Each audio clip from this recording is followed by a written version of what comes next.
Donnie, welcome to Locked In, man. Pleasure having you. Another episode at Lake Cumberland Recovery. Excited to have you on. I'm excited to be here. And so the audience knows this is your very first interview ever. Absolutely. That's so cool. Yeah, outside of an officer. Amen. Oh, yeah. You got the lights on you? Yeah. How many times have you been at a table like this being questioned? A couple. Yeah. Just a couple? Just a couple inside of some men with badges. Amen. What about in the prisons when they call you into something? Did they have the lights on you? Or No lights, but one time. I would say one time inside. Even there's a prison inside of a prison, right? Mm-hmm. Yeah. Yeah, you know, everyone, when they think they're going to get questioned, like the civilians who have never been to prison, they think it's like the white lights, the table, where were you on this night and that. No, about the only thing authentic about that is the little recorder that they go. Yep, they still have that, Yeah, even with all the technology. They got a little smaller now, but it's totally different. It sure is, yeah. I was like watching the movies and realizing how different it actually is when all of this happens. Mm-hmm. So we're in Kentucky right now. Yes, sir. Did you grow up in Kentucky? No. I actually came here for treatment for my addiction, alcoholism, where it had led me. Yeah, I actually came from Panama City, out of the where I was living at the time. Panama City, like out of the country? No, Panama City, Florida. Oh, there's a Panama City, Florida. Okay. Yeah. I'm watching Prison Break right now, so they talk about Panama every episode. So. Yeah. There's Panama, which is, like you said, out of the country, but Panama City, Florida, right on. I grew up a lot there. My dad's family's from the Florida-Alabama line, and then my mom's family's from Texas, so you'll hear me speak a lot where I grew up in Florida, Texas, back and forth a lot. I've been here since April 4th, 2021. I came to Lake Cumberland Recovery for treatment. Where were you born? In Florida? Or No, I was born in McKinney, Texas, right outside of Dallas. Texas. And did you spend like early childhood in Texas? Yes. I would have to say probably just as much back and forth between Texas and Florida. I mean, addictions of my mom also, as I ended up getting into also. Me and my sister was passed back and forth. We really, a lot of times back then, of course, you didn't have CPS in your lives in the 70s and 80s as much as they do now. So it wasn't nothing to pick up the records of a school and then drop you off in another one, right? Mm-hmm. So that's kind of how our life was a lot. Me and my sister didn't know at any time when we would be on to another school or an aunt or an uncle or a cousin or whoever we would be living with due to my mom's lifestyle. Where was your dad in this? I didn't. My dad was in Florida. He was a truck driver. I didn't really get to know my dad until about 10 or 11 years old. Do you think if he was in your life at an early age, life would have turned out a little bit differently? No, probably not.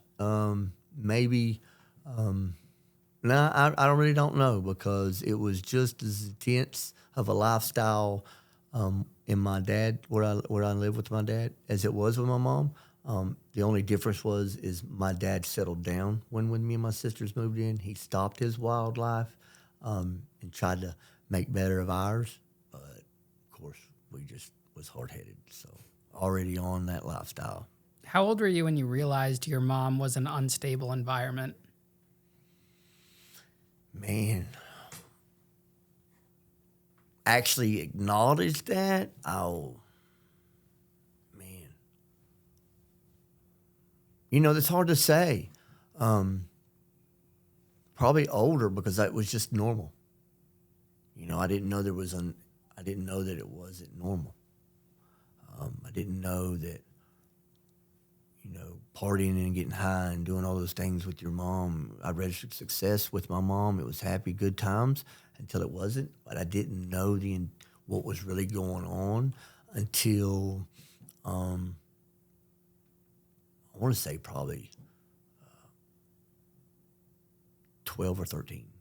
How did you feel about other kids that you were growing up around who had like the two-family or the two-parent household, you know, the nice family, that all of that you were lacking essentially? I really didn't know nothing about that until I got older to even realize there was outside families other than what you see on TV.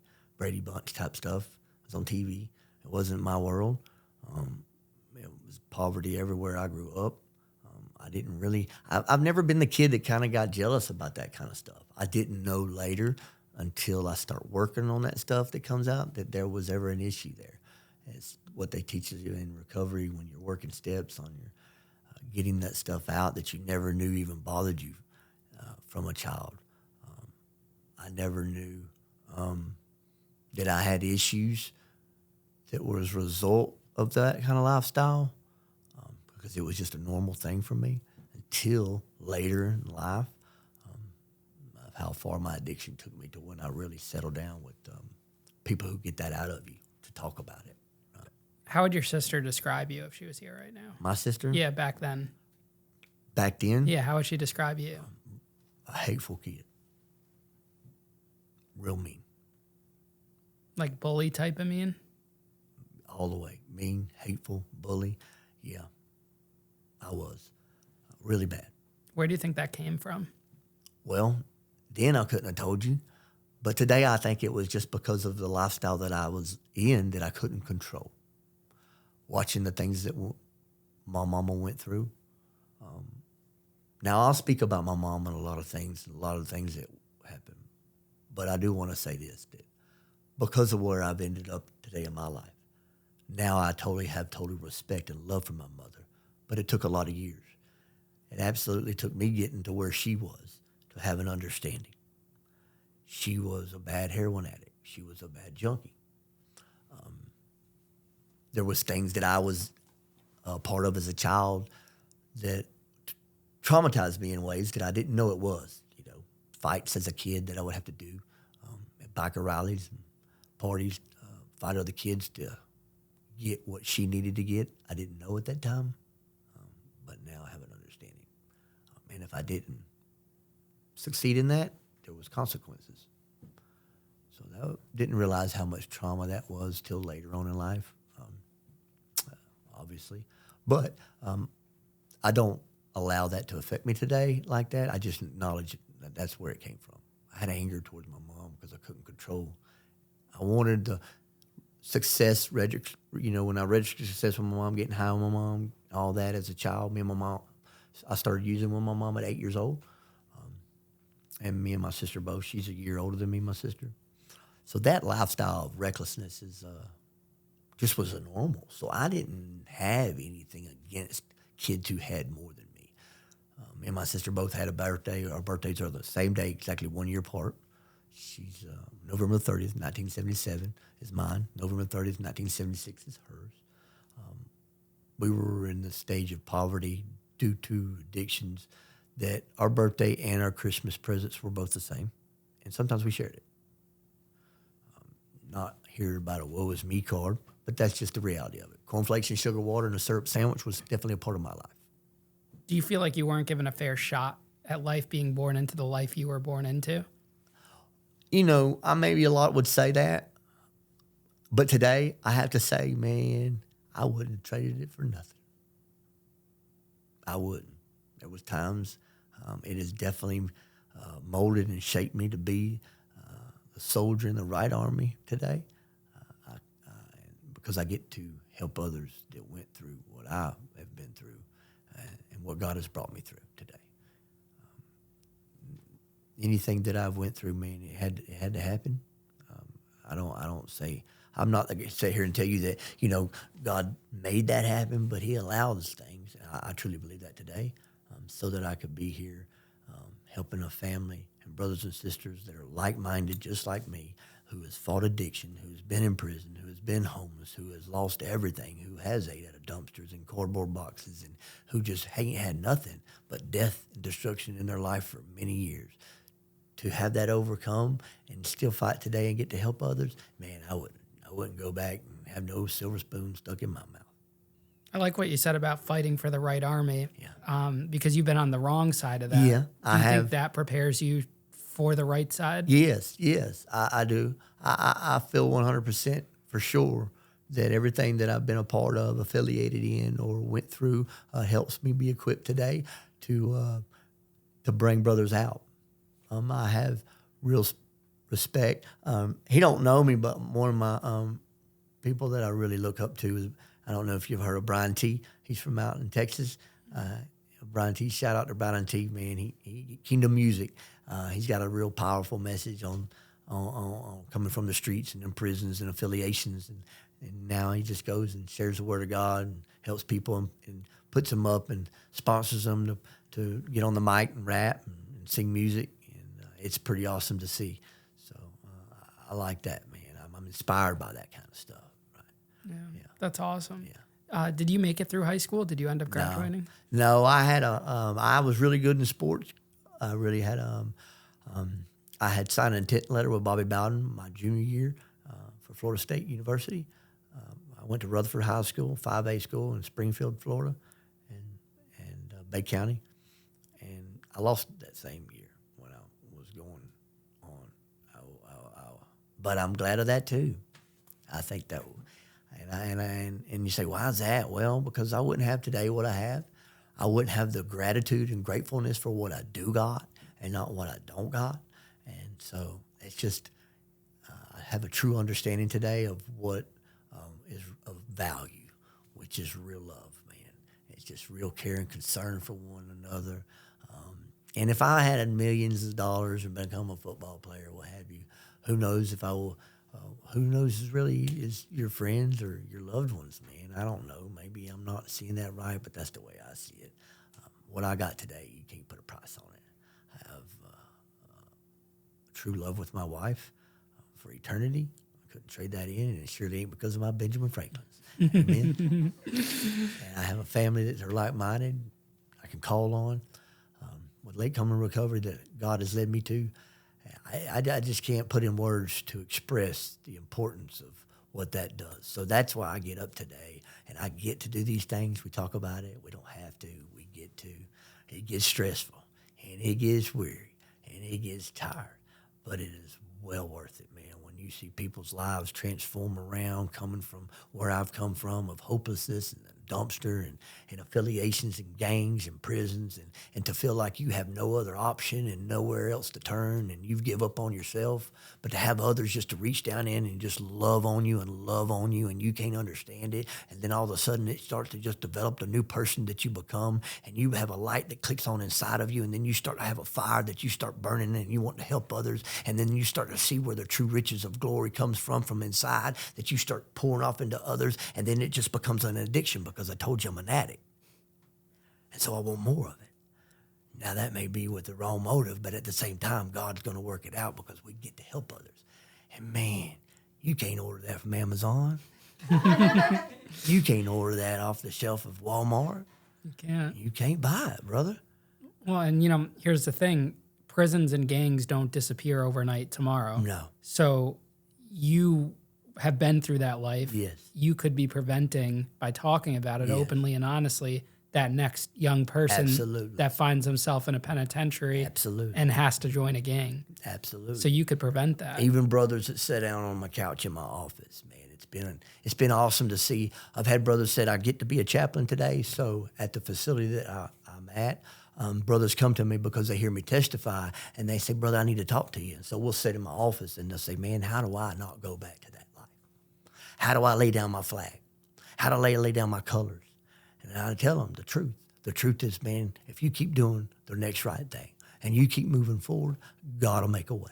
You don't have to worry about, your family, your organization, or whatever you were affiliated in coming after you, man. It's just, from my experience, you just keep doing the right thing, and it just happens, man. Brian T., 7 from Cali, many more, sing about it, talk about it. And even I went back to the streets of Texas me and my wife took a vacation last year.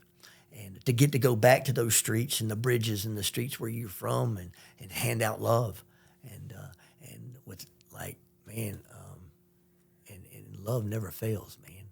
So when you bring joy and happiness to somebody, man, how do the enemy don't want no part of that. Yeah. You know what I mean? Everybody wants some love, man, whether we admit it or not. And we grow up in the streets that we become a product of. We become a product of it because we don't know no different. We become institutionalized because that's all we know. And we become part of something, and then we feel like somebody. And I know I was right there, almost like I didn't want to. I almost felt like I needed to catch a charge to go back, right? because inside I feel like somebody. Out here in society, I can't seem to keep a job because I'm also an addict, and catching charges, so. And then it got to where, man, for me and my addiction, like I said, I couldn't trust myself. So anything, I didn't want a part of nothing, because I knew I would just be, I would definitely probably not be alive, because I would definitely do wrong. So I just used my hustle and all just to become, a real bad alcoholic and junkie, to the point to where nobody wouldn't want to deal with me anyway, and I wouldn't want to deal with them. Now, not every addiction story leads to prison, but yours did. What were kind of some of the steps that happened? Well, I want to say that, so my addiction and driving, ironically or not, driving led me to prison the first time. I didn't get caught up in nothing, and I'm not bragging about it or nothing, but my mom trained me pretty well on not how to get caught up in anything as a kid. Like, my mom taught me about interrogation rooms as a child. My mom she went to prison twice in Gatesville, penitentiaries in Texas. So I was always real paranoid, didn't trust nobody. So that kept me out of that kind of life as far as being arrested for anything that I was doing any crime. So it was actually driving, DUIs, because of my alcoholism. I become a blackout drunk. Would just wake up in jail, wake up, DUI after DUI, and then, of course, didn't get caught driving on suspended license with a DUI. My drinking just progressed. I was always into other things, of course, the oxys I became real bad on, Oxycontins, real bad, and I was in Florida, too. So it was my second time that I went to prison I went for strangulation, pee and breath strangulation in Texas. So it's not really been no kind of organized crime that I got arrested for, charges. But those addictions kept taking me to the point to where I would make reckless mistakes. Now, during this time period, are you rolling with anyone, or are you kind of just by yourself? No, at this time I'm just, yeah, I would do things, you know what I mean? Nothing seriously organized, though. No, I didn't really start getting back into doing things as I was a part of growing up until I went to prison again in Texas.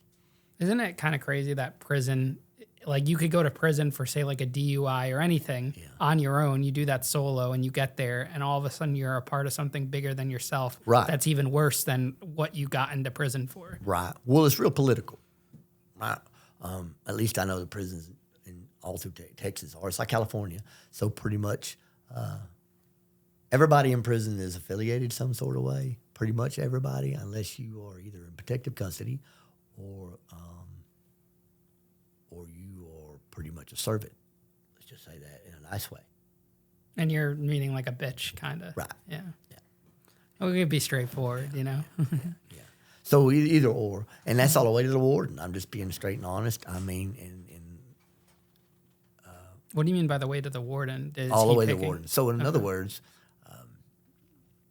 I'll tell you this, like, being powerful people, man, we will do whatever it takes. So we'll go to school as affiliation to be a guard so that we can bring our people things.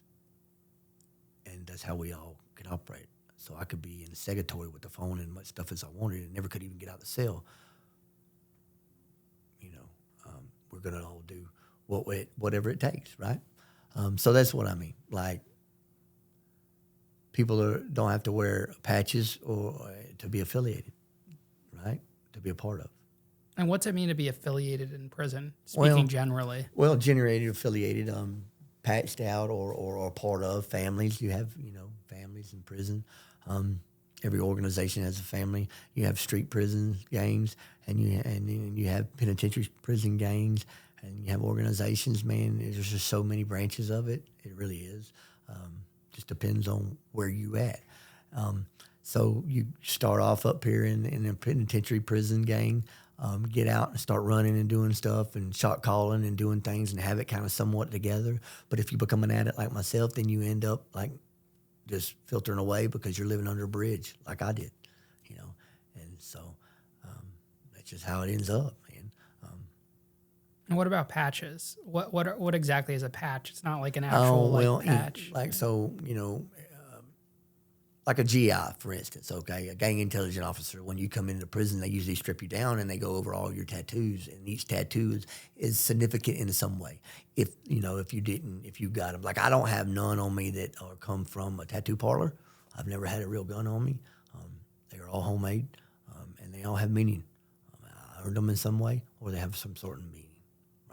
Not that I'm all like, I'm not jacketed out or sleeved all the way or nothing, but each one of them has a certain representation of my life. And so patches is something like, I'll just give you a prime example. If a person wants to come and get affiliated on the inside, they prospect for a couple years. But they first got to go through a heart check. And a heart check means pretty much, and being straight up, is you pretty much see how much of a beating you can take and without pussying out. You know what I mean? That's just basically what it is. And if you can continue to want to get up, then you earn some ink. And they also do like send-off missions. Do they do that in the state in Texas? Yeah. Where they're like saying, hey, you got to go do this, and this is how you earn your stripes? Yeah, absolutely. Now, if one of these guards, like when they strip you out and you're coming in for classification, do they know off the bat which each patch is? Mm-hmm. And what happens? They're trained in that. And what happens when you're found with a patch on you? It depends if you got a number. It depends on what your record, if you've been through there again before. Some people don't go to population. You go straight to segregatory, and you live your life there, and your rec is in a cage. And that's usually on the rank of your affiliation. Now, these Texas prisons, we're talking about like maximum security type prisons. Mm-hmm. What are the most common gangs and groups in these prisons? Oh man, there's many. Obviously, in Texas, you'll have the Mexican Mafia. You'll have Aryan Brotherhood, Aryan Circle. In Texas Peckerwood, Tongo Blast, Gangster Disciples, Blood, Crips. That's just a rundown of pretty much your top ones, the main brothers that are in there that are affiliated. What do you think are the biggest differences among each of them? Is it more of like a race thing? Is it a belief? I have found in my life today to know that it's just political, man. For instance, there's a brother on the yard that whenever I was locked up in Michael's unit, 48 cell Michael's unit in prison in Texas. And I was doing SEG with a cellie, which is called, you get G5 and G4, and then there's SEG. But I was G5 at this particular time, and I developed a personal relationship with a different family member. And he was obviously different than me. But we had to meet out there and talk about some things for our people, right? For our brothers or our affiliation brothers, whatever. I developed a relationship with him, man. But politics says that I can't eat with him, talk with him other than that right there because we're different. And I don't know, man. It just in my life it developed to be, I just didn't like it. I knew something, I knew that, of course, inside, that's the way it's got to be, man. That's just the way it is. It ain't going to change. But outside here today, I don't have to live like that no more, man. And I'm glad of that because today I love everybody. Why do you think these politics were created? I have to say more for buy, sell, and trade and product, man. I do know that I think back. If I put it in the way that I see it today, biblically, I've done a lot of history on each organization that I've got interested in, and I can resort it back to the Bible, the Christian Crusades, the different affiliations that go off, and a lot of them resort back to the Bible. I won't get in detail with some of them, but some of them go back to King David. And King David is who they will find their history and their colors from, and then some go with the in the Jewish star, and some go in crazy thing that I've learned is it all goes back to real love, man. It really does. So I've got to be able to see and get some real knowledge about that today that I didn't have. I just wanted to be a part of growing up, and I was mean and angry. And I had a lot of hate in my heart, man. So I just fit in right where, you get in where you fit in, they say. Of course, growing up with the lifestyle I was in with my mom, that was where I was at, pretty much a segregation type. You know what I mean? You get where you fit in when you go in, you know. Do you think that these prisons can operate without gangs? Is it possible? Never. Like even like 20, 30, 50 years from now. And why do you think that? Because it starts in the streets. It just starts in life, Mostly, man, because of poverty. A lot of us end up either homeless. A lot of kids grow up, man, they don't have nothing, And what they do find, they find it in those gangs. They find family and they find real love. And it may end up being love that has conditions on it to what you can do or can't do for them. But it starts off with being accepted and being a part of whenever you feel like you didn't. People are kicked out, don't have nothing, grow up, no family, don't know how to, or they may be put in a position to provide for their family, and that's the way they find it. And that's what they become a part of, and that becomes their family. And then they're providing for their mom or their sisters who are hungry and starving, and that's the only thing that they can do. And so that's where they find when they've been shunned, or the jobs that they don't have the education for, or the schooling that they wasn't able to afford. And now that's what they find is life for them. So that'll never stop. We're not just going to all of a sudden make poverty go away. They don't. I mean, that's just not a reality. So that carries on to find a family to accept you in, and wherever streets or what set you are born and raised in, that's what you get accepted in, and that'll carry out throughout your lifestyle until you get older, until you get wiser. There's many OGs in the penitentiary who'll never get out. I've met a lot of them, and their life has changed because they found God, and they got older, they got tired, and they got happy to find life inside. And they tell young jitterbugs like they used to tell me, man, you ain't got to live that way no more. There's a different way. And they've survived a lot of death, a lot of gangs, a lot of shanks, and a lot of things they went through to get where they're at. And they're old, and they want to testify and tell brothers that are young to change your ways. And just like me, I didn't listen. And just like me, I didn't take heed to it. But I've lived now. And God has made a way for me to come out of it. And now I get to do the same thing. And so I can only pray that the brothers that listen to me, that are young, that come into our facility, and that want a different way of life, not only in gangs, but for addiction and things that you become a slave to, that you can make a different way for yourself with the help of others in life. And, that's what we get to do today. And so you asked me earlier if I would change anything, and no, I would not. When you were in the actual prison and you were a part of that life, when you saw newcomers, youngsters that were once in your shoes come in, how did that make you feel? Well, I'm going to be honest. I got out of prison December 29th, 2014 from the Walls in Huntsville. That's where Texas Chain Massacre died. And at that time, man, that was the last prison sentence I've done. At that time, my life hadn't changed enough to tell them anything except for to bring them in and heart check them and create a soldier out of them. So I wasn't the wise old man yet at that time. I can't take no credit for that. I probably helped hurt a lot of people in the wrong way, and I know I did. My mind hadn't changed at that time. Were there wise OGs you could say in there that were trying? Yes, and a lot of them. I would find myself wanting to do a prayer circle. I'd find myself calling on myself to make sure some young kid that was weaker didn't get picked on. Even if he didn't want to be affiliated, if he didn't want to be patched out, I still didn't. I never like praying on the weak like that. And so I would try to help them out. Of course, in my brothers in that area too. But I still had a lot of hate, man. And so I wasn't a big help to them on the whole you can do different type lifestyle yet.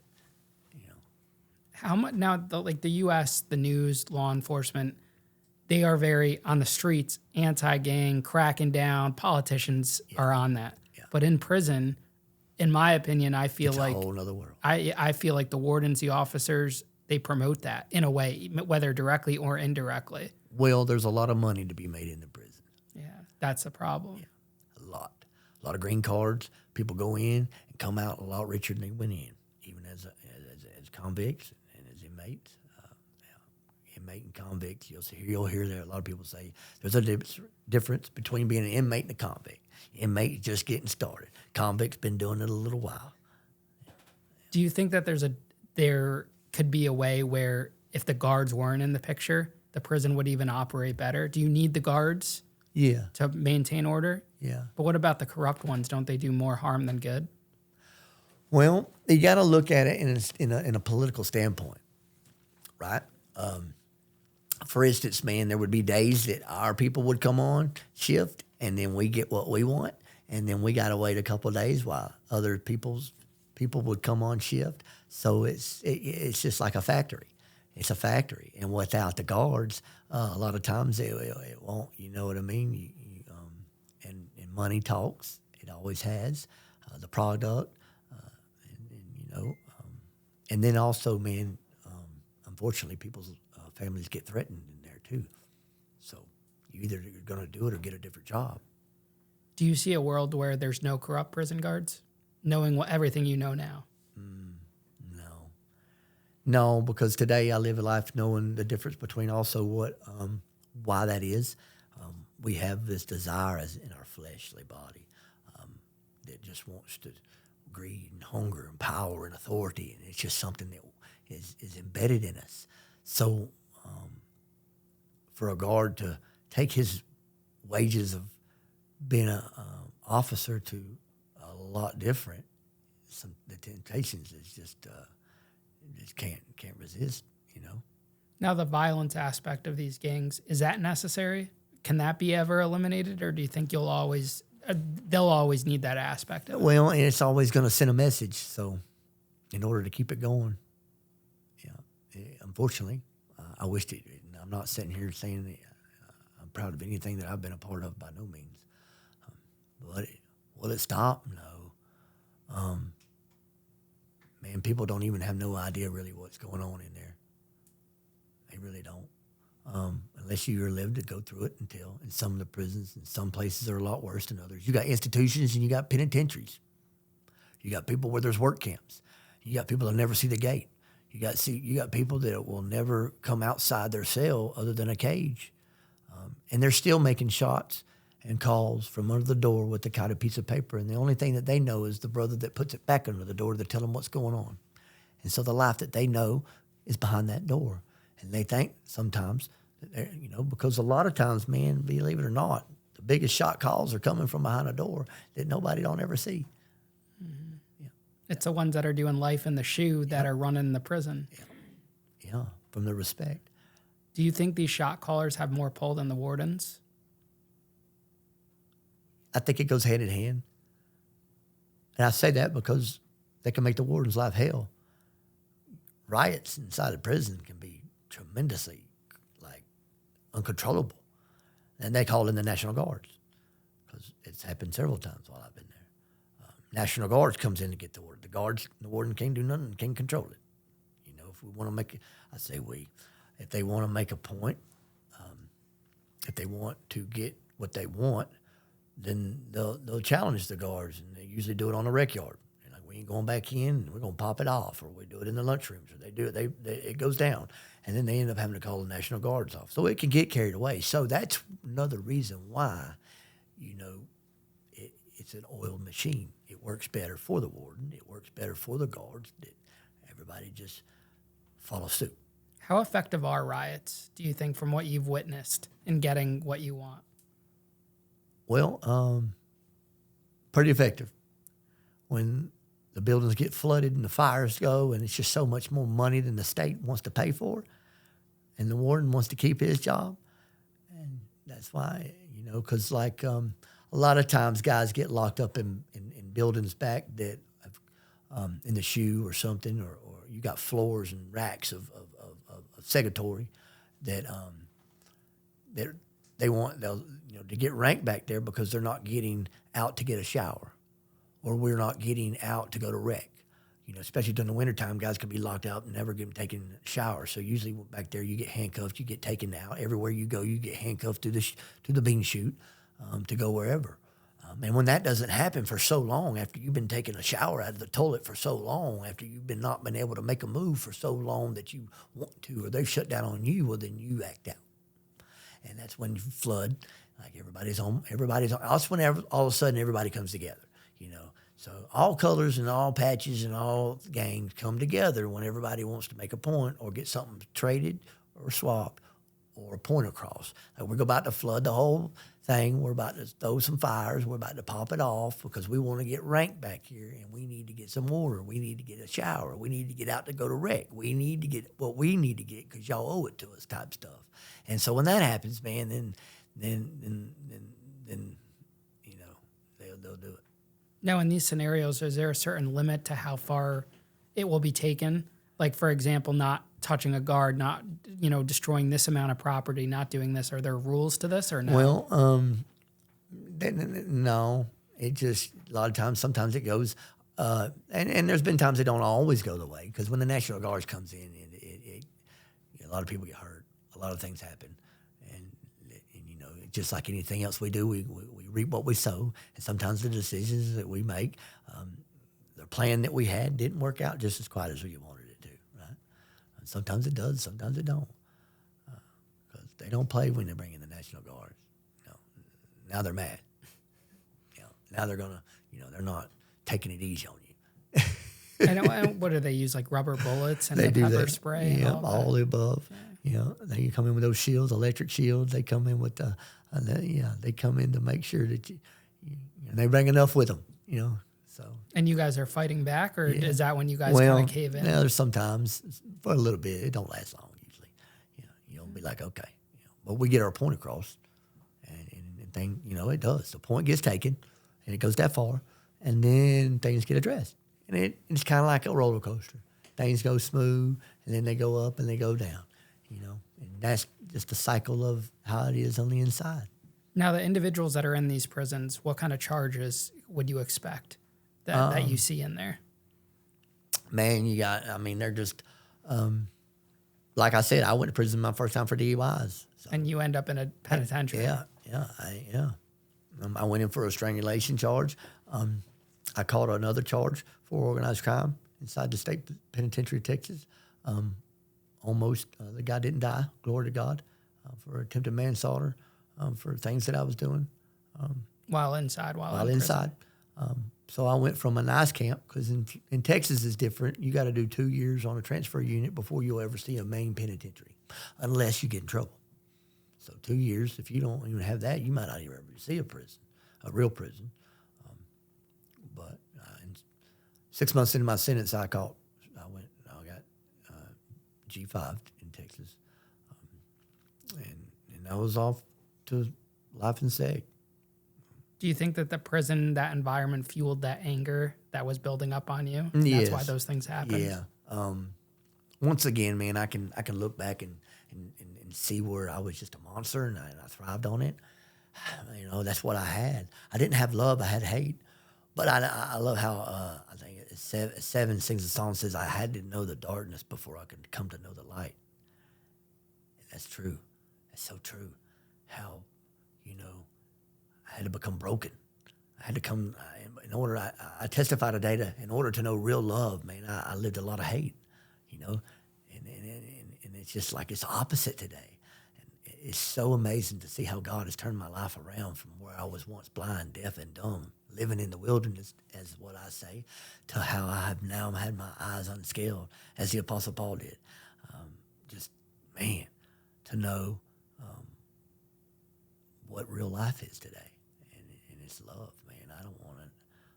Am I foolish to think and to know that if I ever ended up back in prison, that I wouldn't be back where I was once? Yes, but I feel like I would be one of those OGs today to tell you there's a different life and a different way, you know. Is that because it follows you no matter what? Like you can never really leave that. Well, unless I lived in protective custody. Yeah. You kind of have to own it. I got ink on me that tells exactly who I am and what I'm a part of. And inside, some people might not know what it is, or but the GI does, obviously, and then my brothers do too. I say, today, everywhere I go, I meet a brother and sister. Everybody is brothers and sisters to me in Christ. On the inside of prison, of course, it would be back to politics and segregation. Now, back when you were in prison, I'm sure you felt a certain way of the guys that you were just describing that would end up in, seg or anything like that. Has your opinion of them changed now that you've, have this new life and new thoughts on everything? No, I love everybody, and I respect everybody the way they are and the reason they became and where they're at, for the life that they had to live. Like I said, I didn't have the love. I have more love. I say more respect and love for my mom today for once and walking through the life of her shoes. But until I did that, I judged it. I cast stones against it. So any brother who was different than me, or maybe living their life in seg, or maybe be a part of any different affiliations that I was, I have respect for them for the utmost. I don't look at them in any kind of hate like I used to, because now I see that some maybe not had a choice. They made a turn for the only direction that they knew where to go, And I pray for them. I pray that maybe one day that they'll be able to get out and see a different life and a different change that's possible. And I pray for the ones that won't, man. The decisions that was made in the spur of the moment, and man, I'm blessed to not have made that decision to end up there forever. When you left in 2014, how hard was it to transition from, these gang politics in prison to the real world? It was hard. I ended up in a back surgery 6 months after I got out. Or I don't know if it was exactly 6 months. I was, and then I found myself where I had the desire to go to work. Well, now I had to make a few phone calls to make some money. So where I wanted to get out and not do those things anymore, I found myself in a position to where, I needed to bring some money into the family. So there I was, right back and doing some of those things again. And somehow, by the glory of God, I ended up on a bus headed out of state, back home to go see. I was going to be back around my daughter.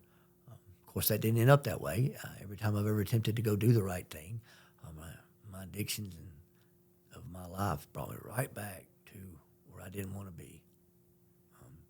Do you think the struggles and the challenges inmates face after prison creates kind of like a crossroad of going back to your old life that prison is supposed to meant to keep you away from? Yes, it definitely doesn't fix people like it was designed to do. No, if anything, it creates you more of. I guess it's because we feel like society has turned their back on us, and then when we get out, man, we have this incentive to do the right thing, man. Amen. I'm like a dog just let out of the kennel. I'm sober. I'm ready to take on the world. And then we end up right back where we were at. The money ain't as good as we want it to be. And we're not willing to go make it legit sometimes, or we get turned down enough by our felonies that we feel like we just lose hope. And then we were like, well, you know what? We hit that button, that F button, man. Or we put another drug in us like I did. And then it was just, man, you know what I mean? Addiction has been a part of my life since I was a child. I got the most sobriety now that I've had since I was 8 years old. And I got a little over 30 months. And I'm 46 years old. And I've only had 9 months one time and 9.5 months another time, which was this last time to get this 30 months I got. So my addiction has played a part of the direction that I've ever went in my life, even if I wanted to do right. I just couldn't overcome the desire to use. What was it for you this last time that was the change that really woke you up and said, I have to do this? Real love. And I don't mean it like I've not had it in my family. I don't mean it like I've not experienced real love by my grandma and my family and love in a way. But one, I got tired. I got tired of dying. And I kept being surrounded. I came through here 3 times. And I've never went back to another place that I've tried to get help from. But the Lord kept me here surrounded by my brothers and sisters who man, are just different in love, man. Like, and they offered something different than just right back after a 30-day program in the streets. Like, they offer something here we do now, I'm a part of. Different than just saying, hey, man, 30 days, get sober, and then see you. We offer here an opportunity that I've never had before. Like, I've been in discipleship programs. I've been in rehabs. I've been in psychiatric wards. I've been in and out of places that only offered what you had when you came in after you walk out. And that has made the difference, man. Like I said, my brother, Mikey Hampton, man, here for Lake Common Recovery, loved me in my last relapse when I had a walker and a catheter, and I hated myself. And he said about being a chaplain, man. At the time, I hated myself, and I really didn't even like him at the time. I'm gonna be honest. He can tell you that's how we become really close. I was like, I had this persona of what other people had said, like it was about money and things, and it's just like the relationship with God. And if you go by what other people say, 9 times out of 10, they're wrong, and they were definitely wrong about my brother Mikey, man. He's changed my life, man. God has worked through him and this family, Lake Common Recovery, and my boss, Jessica Renner, and my wife, most importantly, above all, because I'm going to be honest, if it wasn't for my wife, man, my addiction would probably already took me back to the streets because that's all I've known. And I would have really quickly hit that F button. And my MO says I leave without even asking and reaching out to sponsorship. I know that my family would definitely handcuff me and probably kidnap me and put me in a basement somewhere if they knew I was one to use or if I told them. But I've never been able to tell people like that if I ever made that decision. But because of the life I have with my beautiful wife today, and surrounded by my family who does, and they get in your business because that's what they're supposed to do. And they see the difference in you, and they ask questions because they do care, and they do love you, and they are there for you, and like I've never had before, man. And that is just, now I just like, man, I want to go to any length to fight, to stay sober, and to help others. And that's just like, now I don't know, it's just broke that whole chain of desire to ever want to go back to that life. Do you think that those that are in the life with inside prison would have a different outlook on life if they know what was possible out here? And you can tell us all day. I say us because they are me. And until we actually experience it, man, you got to see it as believing into a lot of us. You know, man, it sounds good from a brother sitting on the other side who seems to have it all together. But we, in our mind, you don't know them. You don't know what I've been through. You don't know what I got facing. You don't know what I got to go back to. And I understand that, man. I really do. But it's while we pray for people to come in and have an opportunity to experience it, you have to experience it. Hands-on is about the only way that it will become authentically true to you. We can go and testify, and we can share hope, and those seeds are planted, and people will have the opportunity to reach out. But until you come on in, man, until you see that it's real, because we know on the streets and we know inside that real recognizes real. So that's what changes people, man, seeing, and then it becomes believing. How do you think they would respond to someone like you going back to talk about what you're talking about? Man, you know, I've thought about that. And probably more here in the last few hours than a long time just coming here to talk to you, because I haven't spoke about a lot of this except for to my wife. My family in recovery hear me testify about being affiliated and testify about certain things like that, but not probably as much as they've heard today. And so what it would be like, man, like I said, I'm just going to be that OG, man.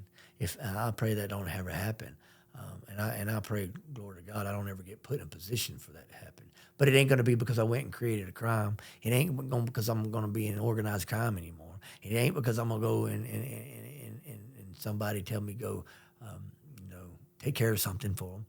It ain't going to be because of that. It would be for protecting my family today. And I pray that I don't have to. I pray for the Lord, and He's been faithful to keep a hedge of protection around me and my family. And we just keep moving forward because God's got us, man. He does. And He shows out every day. So that's where I give it, and that's who I know and trust in. What's next for you? What's your plans? What does that look like? Well, right now we are. We'll be traveling back and forth to Florida. My wife. We just came back from vacation in Florida. My wife has got a situation with her kidney and her aneurysm on her vascular side of her kidney, and so we're going to be going back and forth to that. And you know that there again, our family here supports us, guide us, going to help us do it all. I'm not alone, and it ain't because my bank account's fat. Amen. Passing out the Benjamins. Yeah, it ain't because of that. It's because of real love, like I said. I've never been to a place like this before. I've never been to real authentic love like this before. And we are a family that I'm not just here trying to promote nothing. Although I would say, man, if you want a different life, come on around and try us out, man. Let Come and Recovery a try, because, man, it's a family like no other. Absolutely, I'm going to tell you that. I wouldn't love you if I didn't, you know. None of my brothers and sisters I wouldn't love if I wouldn't tell them the truth, you know. It's interesting that the same thing that brought you to or attracted you to the prison gangs is the same thing that attracted you to this. Yes. So it was always within you. It just needed to be directed to the right place. Absolutely. And to now, to get to talk to brothers who, man, I feel you, man. Like, I don't want to go back anymore either. Or, man, I don't want to go back to that no more, man. I'm just tired of it. I want to lay it down. How do I do that, man? And then we just talk, and I'm like, brother, just keep moving forward, man. Just keep pushing on, man. Just like, God's gonna make a way. He will. You get you a job. You don't have to go back. I mean, you know, you ain't turning your back on nobody. You're just wanting to change your life, man. And God makes a way. And He does. Yeah, absolutely. Well, Donnie, thank you so much, man, for coming on the show today to talk. Man, thanks for having me, man. I pray only that I reach somebody that wants to change their life and have life and life more abundantly. And that's surrounded by love and love of family. And God gets all the glory, my brother. Better than you expected? Absolutely. Good. I'm glad to hear. Well, safe travels back to where you're going, and keep doing the good work. All right.